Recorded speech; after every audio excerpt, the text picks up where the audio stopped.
평생 안정적인 직업으로 여겨졌던 공무원.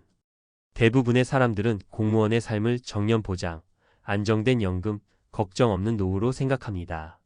하지만 은퇴 후의 현실은 이와 다릅니다. 긴 세월 동안 정해진 틀 안에서 살아온 공무원들이 정년 후 갑자기 맞닥뜨리는 변화는 상상 이상으로 가혹합니다. 더 이상 매일 출근하지 않아도 된다는 자유는 잠깐의 기쁨에 불과할 수 있습니다. 예상치 못한 소득 감소, 정체된 인간관계, 그리고 뚜렷한 목표 없이 맞이하는 삶은 공무원들마저도 흔들리게 합니다. 이러한 은퇴 후의 혼란은 단순히 개인의 문제가 아니라 우리 사회가 함께 고민해야 할 큰 주제입니다. 나는 괜찮겠지라는 안일함에서 벗어나 오늘날 공무원들이 겪는 은퇴 비극의 스토리를 통해 과연 우리는 어떤 준비를 해야 할지 함께 살펴보겠습니다. 공무원도 피하지 못한 은퇴 비극. 공무원의 은퇴 스토리가 경고하는 것. 은퇴는 누구에게나 인생의 큰 전환점입니다. 하지만 특히 공무원들에게는 그 변화가 훨씬 더 충격적으로 다가옵니다. 많은 사람들이 공무원의 은퇴를 부러워하지만 그 이면에는 우리가 잘 알지 못했던 비극적인 이야기가 숨어 있습니다. 오늘은 은퇴 후 공무원들이 겪는 현실과 이를 통해 우리가 배울 수 있는 중요한 교훈에 대해 이야기해 보려고 합니다. 사례 1. 연금만 믿었는데 이렇게 빠듯할 줄은 몰랐어요. 김철수 씨 65세는 30년 넘게 지방 공무원으로 근무했습니다. 정년퇴직을 하며 연금이 나오니 경제적으로 걱정 없을 거라 생각했습니다. 하지만 현실은 달랐습니다. 매달 받는 연금이 생각보다 적었고 고정적으로 나가는 생활비, 의료비, 그리고 자녀들의 경제적 지원 요청까지 겹쳐 금세 빠듯해졌습니다. 공무원 연금은 안정적이라 생각했어요. 그런데 집값이 오르고 물가도 올라가니 연금으로는 생활이 빠듯하더라고요. 여기에 예상치 못한 지출도 생기니 매달 마이너스가 나기 시작했어요. 연금만으로 노후를 준비하려는 계획은 김 씨에게 큰 교훈을 남겼습니다. 더 일찍 다양한 준비를 했어야 했어요. 연금만 믿고 있으면 결국 은퇴 후에도 돈 걱정에서 자유로울 수 없더라고요. 사례 2. 하루가 너무 길어요. 뭐부터 해야 할지 모르겠어요. 이정미 씨 62세는 공무원 정년퇴직 후 삶의 방향을 잃었습니다. 30년간 매일 규칙적으로 출근하며 바쁜 생활을 했던 그녀에게 은퇴 후의 여유는 마냥 달갑지만은 않았습니다. 아침에 일어나도 갈 곳이 없고 해야 할 일이 없는 날이 계속되니까 내가 무슨 의미로 살아가야 하는지 모르겠더라고요.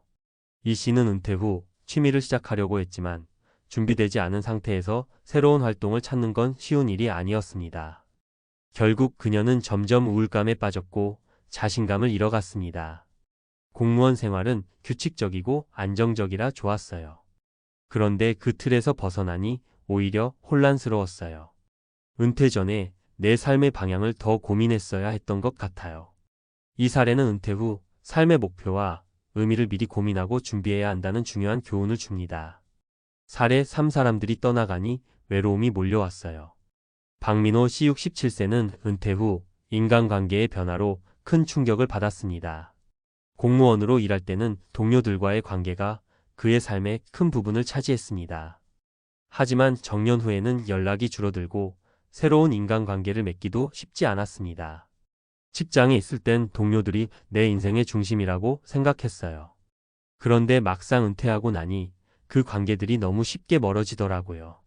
새로운 사람들을 만나야 한다는 걸 알지만 어디서부터 시작해야 할지 모르겠어요. 그는 외로움을 견디기 위해 지역 커뮤니티 활동에 참여했지만 직장에서의 관계와는 전혀 달랐습니다. 직장에서 형성된 관계는 내가 누구인지 보여줄 필요 없이 자연스럽게 이어졌지만 새롭게 사람들을 만나려면 처음부터 나를 다시 소개해야 하잖아요. 이 과정이 참 어렵더라고요. 이 사례는 인간관계의 유지를 위해 은퇴 전에 다양한 네트워크를 형성하고 퇴직 후에도 관계를 지속하려는 노력이 필요하다는 것을 강조합니다. 은퇴 준비 어떻게 해야 할까? 이제 공무원들도 은퇴 후의 비극에서 자유로울 수 없다는 사실을 알게 되었습니다. 그렇다면 이런 문제를 예방하고 보다 나은 은퇴 생활을 위해 무엇을 해야 할까요? 3가지 중요한 준비를 제안합니다. 재정적 준비는 다각도로. 공무원 연금만으로는 모든 생활비를 충당하기 어렵습니다. 은퇴 후에도 현금 흐름을 유지할 수 있는 소득원을 마련하거나 은퇴 전부터 자산을 분산 투자해 안정적인 수익을 창출해야 합니다. 예를 들어 공무원 퇴직금으로 소규모 임대 사업을 시작하거나 적은 자본으로 창업 가능한 일을 계획하는 것도 방법입니다. 삶의 의미를 찾는 취미와 목표 설정. 은퇴 후의 시간을 어떻게 활용할지 미리 고민해야 합니다. 취미 활동, 봉사 또는 새로운 학습 기회를 통해 자신만의 의미를 찾는 것이 중요합니다. 퇴직 전에 다양한 경험을 통해 자신이 좋아하는 것이 무엇인지 탐구해두면 은퇴 후 혼란을 줄일 수 있습니다. 인간관계는 넓고 깊게. 직장 동료와의 관계 외에도 지역 커뮤니티나 다양한 네트워크를 형성해야 합니다.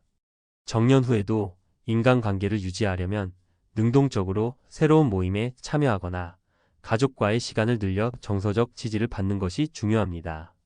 마무리. 은퇴는 끝이 아니라 새로운 시작입니다. 하지만 이 새로운 시작이 충격과 비극이 되지 않으려면 미리 준비하고 대비해야 합니다. 오늘 소개한 공무원들의 은퇴 스토리는 단순한 경고가 아니라 우리 모두가 콕 씹어야 할 중요한 교훈입니다. 지금 당신은 은퇴 후의 삶을 준비하고 있나요? 지금 당장 작은 것부터 시작해 보세요. 오늘의 작은 준비가 내일의 큰 차이를 만들 수 있습니다. 은퇴 후의 진짜 준비, 전문가가 말하는 3가지 핵심 포인트.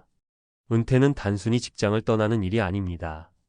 오히려 삶의 새로운 장을 여는 중요한 전환점이죠. 특히 공무원들은 안정적인 직업이라는 이미지 덕분에 은퇴 후의 삶에 대해 큰 걱정이 없을 거라는 인식이 많습니다. 하지만 앞서 본 사례들처럼 공무원들도 은퇴 후 예상치 못한 현실에 부딪히곤 합니다. 그래서 은퇴 준비는 모든 사람에게, 그리고 공무원들에게도 필수적인 과제가 됩니다. 오늘은 공무원들의 은퇴 스토리를 통해 배우는 교훈과 함께 전문가로서 구체적인 대안을 제시해 보려고 합니다. 은퇴 후 삶을 풍요롭고 안정적으로 만드는 3가지 핵심 포인트에 대해 이야기해 보겠습니다. 1. 연금만 믿지 말고 복합적인 재정 전략을 세워라. 공무원들은 평생 연금을 받을 수 있다는 점에서 비교적 안정적이라고 여겨집니다. 하지만 물가 상승, 예상치 못한 의료비, 자녀 교육비, 혹은 가족의 갑작스러운 경제적 요구 등은 연금만으로는 감당하기 어려운 경우가 많습니다. 재정 준비의 핵심은 먼저 연금을 바탕으로 한 예산 계획이 필요합니다. 매달 들어오는 연금을 기본으로 예상되는 지출을 나누어 적절히 배분하세요. 여기서 끝이 아닙니다. 여유 자금을 활용해 소액이라도 추가 소득을 창출할 수 있는 방법을 찾아야 합니다. 소규모 임대 사업, 예를 들어 퇴직금으로 작은 부동산을 구매해 임대 수익을 올리는 방법이 있습니다. 파트타임 또는 자문 역할, 자신의 경력을 살려 은퇴 후에도 시간제 근무나 자문 역할로 수익을 얻는 것도 좋은 선택입니다. 한 가지 더 강조하고 싶은 점은 위험을 분산하는 투자입니다. 은퇴 전까지 주식, 채권, 펀드 등을 통해 꾸준히 자산을 분산해 둔다면 연금 외에 안정적인 수익을 기대할 수 있습니다. 2. 삶의 의미를 찾아라. 취미, 목표, 그리고 성장의 기회. 은퇴 후 공허함을 느끼는 가장 큰 이유는 무엇을 해야 할지 모르는 데 있습니다. 정년 전까지는 직장에서의 성과가 삶의 중요한 목표였지만 은퇴 후에는 그 목표가 사라지면서 방향을 잃게 됩니다. 은퇴 후 새로운 목표 설정하기. 삶의 의미를 찾아가는 가장 좋은 방법은 새로운 취미나 도전을 시작하는 것입니다. 여기에는 거창한 계획이 필요하지 않습니다. 중요한 것은 자신이 즐겁게 몰입할 수 있는 활동을 찾는 것입니다. 배움의 즐거움, 새로운 언어나 기술을 배우는 것은 삶의 활력을 가져다 줍니다. 사회적 봉사활동, 지역 커뮤니티나 봉사활동을 통해 보람을 느끼고 다른 사람들과 교류할 수 있습니다. 창의적인 취미, 그림 그리기, 글쓰기, 음악 등은 자기 표현과 성취감을 줄 수 있는 훌륭한 취미입니다. 삶의 목표를 설정할 때 가장 중요한 것은 내가 좋아하는 것과 내가 잘할 수 있는 것을 중심으로 해야 한다는 점입니다. 은퇴 후에는 자신만의 시간을 가질 기회가 많아지므로 이를 적극적으로 활용해야 합니다. 3. 인간관계는 넓고 깊게. 은퇴 후에도 지속 가능한 네트워크 만들기. 공무원 시절의 인간관계는 직장이라는 공통된 환경에서 자연스럽게 형성됩니다. 하지만 은퇴 후에는 그 관계들이 서서히 사라지기 시작하죠. 그래서 은퇴 전부터 인간관계를 확장하고 지속 가능한 네트워크를 만들어야 합니다. 관계 유지와 확장의 중요성. 은퇴 후에도 활발한 인간관계를 유지하려면 능동적인 자세가 필요합니다. 퇴직 전부터 네트워크 확대, 지역 모임, 동호회, 전문 단체에 가입해 다양한 사람들과 관계를 맺어보세요. 가족과의 관계 강화. 가족은 은퇴 후 가장 큰 정서적 지지가 됩니다. 자녀와 손주와의 시간을 늘려 정서적 안정감을 얻으세요. 온라인 네트워크 활용. 요즘은 SNS나 온라인 커뮤니티를 통해 같은 관심사를 가진 사람들과 쉽게 연결될 수 있습니다. 특히 은퇴 후에는 나이에 상관없이 새로운 친구를 사귈 기회가 많습니다. 중요한 건 스스로 관계를 열어가는 자세입니다. 전문가의 조언. 준비는 지금부터 시작하라. 공무원의 은퇴 비극은 단지 공무원들에게만 국한된 이야기가 아닙니다. 이는 누구나 겪을 수 있는 문제이고 지금의 준비 여부에 따라 결과는 크게 달라질 수 있습니다. 재정적 준비는 안정적인 노후의 기본입니다. 연금 외에도 다양한 소득원을 만들어 두세요. 삶의 의미를 찾아가는 여정을 멈추지 마세요. 은퇴는 끝이 아니라 새로운 시작입니다. 인간관계를 확장하고 유지하세요. 사람은 혼자서 살아갈 수 없는 존재입니다. 이 글을 읽는 여러분도 은퇴를 앞두고 있다면 오늘부터 작은 준비를 시작해 보세요. 작은 변화가 나중에 큰 차이를 만들어낼 겁니다. 은퇴는 충격이 아닌 축복이 될 수 있습니다. 준비된 사람에게는 말이죠. 오늘 하루의 준비가 내일의 인생을 바꿀 수 있다. 이 말을 마음속에 새기고 더 나은 은퇴를 위해 지금 바로 실천해 보시길 바랍니다.